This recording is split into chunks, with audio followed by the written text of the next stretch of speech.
You're listening to Systemic Error Podcast. The failure was designed. Giant tarp at White House startles reporters amid Trump update to iconic columns, based on an article by David Edwards. The White House, recast as a Trump property, the building is the message. A tarp printed to mimic the White House's own columns now hangs over the North Portico while crews work on standard stonework and crack repairs. That is the official story. The political story is simpler.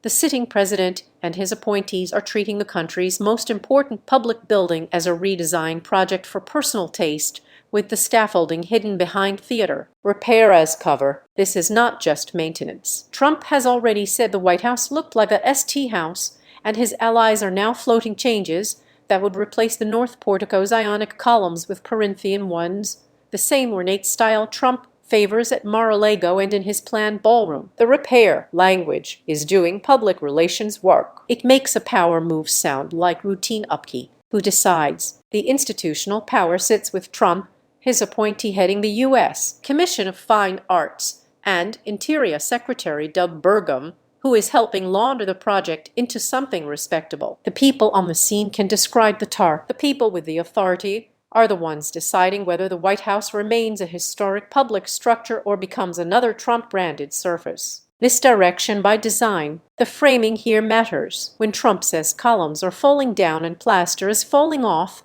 he is not merely describing decay, he is creating pretext. When his officials say the columns will presently stay white while a proposal exists to change their style, they're splitting the difference between denial and ambition. That is how institutional vandalism proceeds. Deny the larger plan, normalize the first cut, then insist the next one is only continuity. Preservation is the obstacle. Bruce Redmond Becker, a former Commission of Fine Arts member removed by Trump, called the proposal completely inappropriate. Stephen Seams pointed out the obvious. Change the columns and you change the building itself. That is the point. Historic preservation is not a decorative constraint here.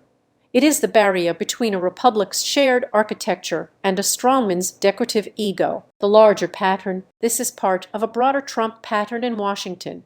Cover the Kennedy Center facade with a building wrap. Erect cranes for the ballroom. Wrap the White House columns in a printed tarp, and keep turning public landmarks into surfaces for private authority. The tactic is crude but effective. First comes concealment, then comes restoration, then comes a permanent redesign in the image of one man's wealth, vanity, and power. You've been listening to Systemic Error. Thanks to Raw Story for today's article, with the automated voice of LJ. Thanks for listening.